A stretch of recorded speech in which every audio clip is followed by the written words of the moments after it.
एक दिन वो आएगा जब जिंदगी में धनु राशि वाले बनेंगे शेर से सवा शेर। शेर से सवा शेर वो जिंदगी धनु राशि वालों की इन 5 माह में बनेगी और धनु राशि वालों का जो ग्राफ है वो बबरी शेर की तरह होगा। मित्रों, मार्च, अप्रैल, मई, जून और जुलाई सन 2025 ऐसे ये माह हैं जो धनु राशि वालों के जीवन में अब अव्वल दर्जे का उनको खिताब दिलवाएंगे। परेशानियां आती हैं जिंदगी में, दिक्कतें आती हैं, धनु राशि वालों के काम नहीं बनते तो मन बहुत दुखी और हारा हुआ महसूस होता है। मित्रों, क्या करें, ऊपर वाले ने तराजू उल्टी भेजी है। ये जीवन बदला लेने के लिए भेजा है। जिसको जरूरत नहीं है किसी वस्तु की, किसी चीज की, उसको तो झोलियां भर भर के दे देता है। हालांकि वो कदर नहीं करता उसकी पाने के बाद, और जिसको जरूरत होती है उसकी थाली खाली रहती है, उसके हाथ में खाली कटोरा पकड़ा देता है और उसे बहुत संघर्ष और मुसीबतों का सामना करना पड़ता है। देखो, ये ग्रहों की ऑरा चार्ट है। मार्च सन 2025 से ग्रहों की ऑरा चार्ट बदलेगी। सबसे पहले तो युतियां अभी बहुत ज्यादा अधिक अच्छी नहीं चल रही हैं। फरवरी सन 2025 से जो उम्मीद थी वो उम्मीद इतनी पूरी नहीं हो पाई, क्योंकि कुछ ग्रहों की टक्कर से धनु राशि वाले का ग्राफ है, जो काम है, जो आगे की वर्किंग है, वो उतनी पूरी नहीं हुई। कारण क्या है? सूर्य शनि की युति फरवरी सन 2025 तक चल रही है। ये जो है सूर्य शनि की जो युति है ये भी एक विस्फोटक युति है। ये धनु राशि वालों की प्रोग्रेस में अवरोधक है। तीसरे घर में बैठा हुआ है शनि, तीसरे घर में बैठा हुआ है सूर्य शनि दोनों कहने को और पिता पुत्र हैं जो है, मगर इनमें मन प्रेम नहीं है। क्योंकि सूर्य क्या है? दिन का राजा है, ऊर्जा है, आग का गोला है। और जो शनि है वो रात की काली घटा है, रात अंधेरी अमावस है, काली रात है, वो शनि है। शनि और सूर्य जब मिलते हैं तो एक विस्फोट होता है। आप अगर देखें तो विश्व में भी कहीं ना कहीं युद्ध या कोई बीमारी का बढ़ना या कहीं ना कहीं दुर्घटनाएं होना, ये चीजें अभी बनी हुई हैं। मगर ये 15 मार्च सन 2025 से ये युतियां विस्फोटक खत्म होंगी और ये दोनों आमने सामने अब हट जाएंगे और यहाँ सूर्यदेव धनु राशि वालों के चौथे घर में विराजमान होंगे। तो सबसे पहले तो ये जो मार्च का महीना है ये आगे के ग्राफ को ऊंचा करेगा, क्योंकि हमने आपसे कह दिया कि शेर से बवा शेर, बबरी शेर जो है अब धनु राशि वाले बनेंगे। तो चौथे घर में सूर्य महाराज प्रवेश करेंगे। अब दूसरा राशि परिवर्तन किसका होगा?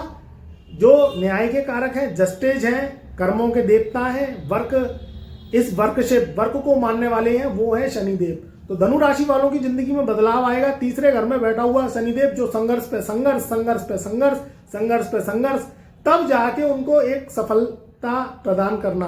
अब ये तीसरे घर से निकल के धनु राशि वालों के शनिदेव चौथे घर में विराजमान हो जाएंगे। चौथे घर में शनि का जाना ये भी कहीं ना कहीं बदलाव को लेके आएगा। बदलाव होंगे आपकी जिंदगी में, आपकी मन में, आपकी प्रॉपर्टी मैटर्स, आपके कहीं ना कहीं स्वास्थ्य, आपके घर परिवार में ये बदलाव होंगे। अगर हम कहें कि शनि का चौथे घर में जाना अच्छा होता है तो देखो, चौथा घर क्या है? चंद्रमा का घर है, मन का घर है, और आपके जीवन में जो समृद्धि है, सुख है, भवन है, वाहन है, परिवार है, सुख है, क्योंकि सुखों का आवास चौथे घर से देखा जाता है। तो चौथे घर में जब शनि महाराज बैठते हैं तो ये भी कहीं ना कहीं उथल पुथल की स्थिति बनाते हैं। और जब जब राशि से चौथे शनि आता है तो शनि की ढैया 2.5 साल की प्रारंभ हो जाती है, जो धनु राशि वालों के 29 मार्च सन 2025 से लेके और ये 2028 जून तक चलेगी, यानी 2028 जून के माह तक चलेगी।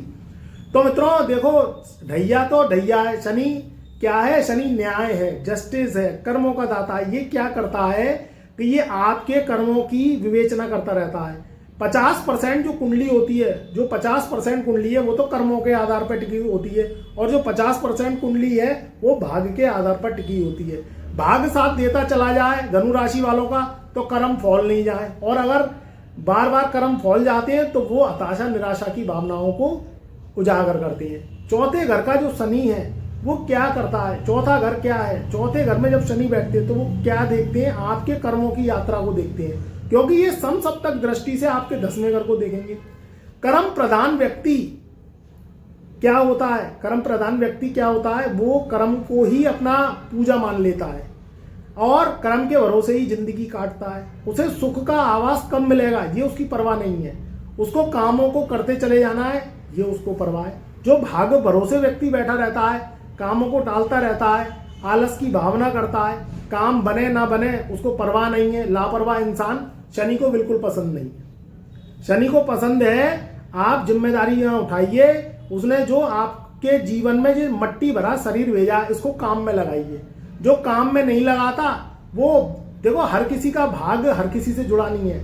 किसी को बैठे बिठाए धन संपत्ति दौलत शोहरत इज्जत मान प्रतिष्ठा मिल जाती है, मगर वो क्या है, वो एक भाग्य से मिलती है। अब उसे वो जो है बनाए या उजाड़े जो उसकी जिम्मेदारी, और किसी व्यक्ति को इज्जत मान प्रतिष्ठा कमानी पड़ती है, तब शनि उसको आशीर्वाद देते हैं। गर्देश में सितारे राजा महाराजाओं के भी रहे मगर उनके भी दिन बदले। अब ये ढैया है, इससे डरने की जरूरत नहीं है। सबसे पहले तो अपने कर्मों को ध्यान दें। नौकरी कर रहे हैं, व्यापार कर रहे हैं, आप कोई भी काम कर रहे हैं तो दिल लगी नहीं करनी, क्योंकि दिल लगी भूल जानी पड़ेगी। इस चीज का ध्यान रखें कि दिल लगी भूल जानी पड़ेगी, तो दिल लगी नहीं करनी है, काम को मन प्रेम से करने हैं। अब आपके जीवन में क्या होता है, प्रॉपर्टी मैटर्स निकल के आते हैं। ये शनि की ढैया में प्रॉपर्टी मैटर्स निकल के आते हैं। या तो कोई जमीन खरीदने का मन करेगा धनु राशि वालों का इन 2.5 सालों में, या भवन बेचने का, जहां घर पे रह रहे हैं उसे बेचने का मन करेगा, घर से दूर स्थान पे जाने का आपको मन करेगा, क्योंकि शनि क्या करता है, ये घर से उठा के फेंक देता है। अब आपका मन करेगा कि मैं कहीं दूर दराज जाऊं, घूमने फिरने जाऊं, या कोई प्रॉपर्टी को सेल करके दूसरी जगह मैं रहूं। आपका दिमाग रहेगा इसी में, या प्रॉपर्टी को तोड़वा के कोई नई भवन बनवाने का मन करेगा। ठीक है, अब इसमें क्या होगा, इसमें आपको रखनी है सावधानी। प्रॉपर्टी बेचें सावधानी पूर्वक, लिखा पढ़त करके बेचें। प्रॉपर्टी खरीदें तो सावधानी पूर्वक प्रॉपर्टी को खरीदें, तभी आप शेर से बबरी शेर हो पाएंगे। कोई भी काम में कोताही नहीं बरतनी धनु राशि वालों को, तो ये समय उत्तम रहेगा। कोई वाहन खरीदने का मन किया, अब जो है कहीं ना कहीं व्यक्ति का मन करता ही है, बिना वाहन के अब जरूरत पूरी होती नहीं है। चाहे आप 2 व्हीलर खरीद रहे हैं, चाहे आप 4 व्हीलर खरीद रहे हैं, कार खरीद रहे हैं, या ट्रांसपोर्ट के लिए कोई वाहन खरीदना है, तो भैया खचाड़ा खच्चड़ सामान मत खरीदना, पुराना सामान मत खरीदना। क्योंकि क्या होगा, इसमें पुराने सामान में शनि आपको फंसा देगा। गाड़ी खराब खरीद ली, सेकेंड हैंड कार खरीद ली, अब पता चला वो तेल पी रही है, या वो सर्विस के लिए बार बार पैसा खा रही है। कोई किसी भी रूप से ऐसी गाड़ी खरीद ली जिसका पेपर वर्क ही पूरा ना हो, क्योंकि चौथा घर इसी को ही रिप्रेजेंट करता है। अगर आप नया वाहन खरीदेंगे तो वो सुख का कारक बनेगा। भले ही आप थोड़ा ठहर के खरीद लें, और महंगा सामान खरीदना मत ही कि आपने महंगी गाड़ी ओवर प्राइस में खरीद ली, आपका बजट है नहीं इतना, और आप महंगी गाड़ी किसी पड़ोस को देखे हुए व्यक्ति को ले आए, तो उसमें भी नुकसान का कारक बनेगा। मन को हताश होने नहीं देना धनु राशि वालों को, क्योंकि क्या होता है, मन से जब टूटता है व्यक्ति तो उसका 6 फुट का भी शरीर किसी काम का नहीं होता, और जब मन से मजबूत होता है तो वो 5.5 फुट का व्यक्ति भी पहाड़ और लंका की रास्ता नाप जाता है। तो मन से हारना नहीं है, कर्मों पे ध्यान देना है। अब कहानी निकलती है कि और कौन से ग्रहों के राशि परिवर्तन होंगे जिसमें आपके जीवन में बुलंदी और तरक्की मिलेगी। देखो शनि क्या है, शनि एक राजा है जस्टिस का, कर्मों का। इसके 2 पहरेदार हैं, वो है राहु और केतु। इस साल में बहुत ग्रहों का राशि परिवर्तन हो रहा है, इसलिए ये साल बहुत बलवती है। यहाँ आप कैसे आपका ग्राफ बढ़ेगा मार्च सन 2025 से, क्योंकि यहाँ राहु और केतु का भी राशि परिवर्तन होगा मई सन 2025 को। 18 मई सन 2025 को राहु आपके चौथे घर से निकल के तीसरे घर में आएंगे, और केतु वो जो है आपके 10वें घर से निकल के धनु राशि वालों के आएंगे 9th हाउस में। 9वें घर में केतु का आना और तीसरे घर में राहु का आना। इधर 14 मई सन 2025 को देवगुरु बृहस्पति का 6ठे भाव से निकल के 7वें भाव में आना, यानी राशि परिवर्तन पे राशि परिवर्तन। अब ये क्या खेल रचेंगे, क्योंकि राशि परिवर्तन जब किसी ग्रह का होता है तो ये मानव, प्राकृतिक, जल, जीव जंतु सब पे असर डालती है। देखो यहाँ स्थितियां क्या बनेंगी। राहु को क्या माना गया है, राहु को शातिर ग्रह का रूप दिया गया है। शनि का जो बायां पंजा है वो राहु है, और शनि का जो दायां पंजा है वो केतु है। राहु की काट किस ग्रह से है? राहु की काट एक ही ग्रह से है, वो है केतु से, क्योंकि केतु जड़ है।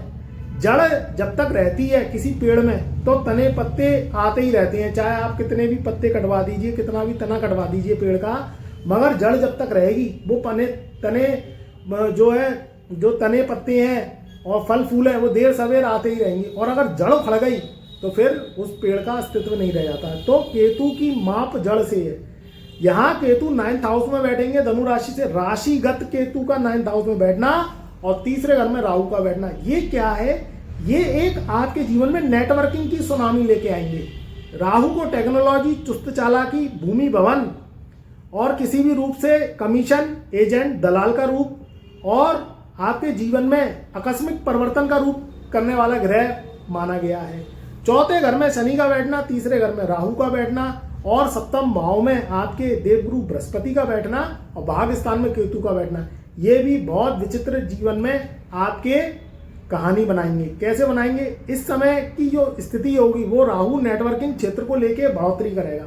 राहु तीसरे घर में ही पचता है, क्योंकि ये जो घर हैं, ये घर क्या कहते हैं, किसके हैं? ये उपचय घर हैं। यहाँ असुर ग्रहों का बलवान रूप माना गया है। चौथे घर में जो राहु ने दिया सो दिया, मुसीबतों से दिया, आसानी से दिया, आपके जीवन में ट्रिकें दी, ट्रैक दिया, काम करने की क्षमता बढ़ाई या सुखों में व्यवधान डाला। क्योंकि राहु क्या करता है? देता है तो रुक रुक के देता है तो अचानक देता है तो छप्पर फाड़ के देता है, नहीं तो खटोरा बड़ा बड़ा पकड़ा देता है। तो राहु की जो काट है वो अब सुखों को लेके आएगी। तीसरे घर में Rahu networking, social media, influencer, mass media, technology, कोई पेशेवर डॉक्टर हैं, आप इंजीनियर्स हैं, राहु की टेक्नोलॉजी से चलते हैं, पेशावर लॉयर्स हैं, या किसी भी रूप में आप अगर कोई भी पेशा है आपका तो उसमें बढ़ चढ़ के आप तरक्की करेंगे। धनु राशि वालों के मुकाम अब बनेंगे। भाग्य स्थान में जो केतु है, क्योंकि केतु जड़ है, वो भाग के आपके 9 द्वार खोलेगा, मगर उसके लिए धनु राशि वालों को ताकत लगानी पड़ेगी, परिश्रम करना पड़ेगा, मेहनत करना पड़ेगा। क्योंकि ये भाग्य स्थान को देखेंगे तो भाग खुलेगा मेहनत के जरिए, कामों के जरिए। आपको कहीं ना कहीं कुछ ग्रहों के उपाय भी करने पड़ेंगे, एस्ट्रोलॉजिकल अपनी प्रेडिक्शन भी करवानी पड़ेगी। इधर समसप्तक दृष्टि से राहु भाग्यस्थान को देखेंगे तो घर से दूर भाग उदय होगा, घर से दूर कामकाज लगेगा, ट्रांसफर हो सकता है इस वर्ष धनु राशि वालों का, प्रॉपर्टी नई ले सकते हैं, पुरानी सेल कर सकते हैं, या कहीं ना कहीं कोई भवन में जो है आप बदलाव कर सकती हैं। इस चीज को लेके भी ये समय उत्तम रहेगा। बस ध्यान रखें, फिजूल खर्ची से बचें, जुआ सट्टा लॉटरी से बचें। समसप्तक दृष्टि से जैसे ही बृहस्पति 14 मई सन 2025 को प्रवेश करेंगे आपके 6ठे भाव से निकल के 7वें भाव पे, तो ये भी धनु राशि वालों के लिए गुड अपॉर्चुनिटी, धन वृद्धि, मान सम्मान, परिवार प्रतिष्ठा, शादी विवाह, उत्सव, मांगलिक कार्यक्रमों के लिए ये समय बहुत अच्छा होगा। तो अचानक अवसर मिलेगा तो हताश होना नहीं, निराश होना नहीं। आप शेर की जगह बबरी शेर बनेंगे। अब प्रोग्रेस का योग बनेगा, क्योंकि केंद्रों में 2 ग्रह शनि और आपके लग्नेश जो 6ठे भाव में चल रहे हैं वो 7वें भाव में आ जाएंगे। देवगुरु बृहस्पति आपके जीवन में सोने का ताज और मलकियत लेके खड़े हुए हैं। आप अपने परिश्रम कर्म से आगे बढ़िए। चैनल पर नए आए हैं तो चैनल को लाइक करिए, सब्सक्राइब करिए, ज़्यादा से ज़्यादा हमारी वीडियो को शेयर करिए और कमेंट में जय देवगुरु बृहस्पति, जय गुरुदेव अवश्य लिखिए। मेरा प्यार, मेरा आशीर्वाद आपके सदा साथ रहे।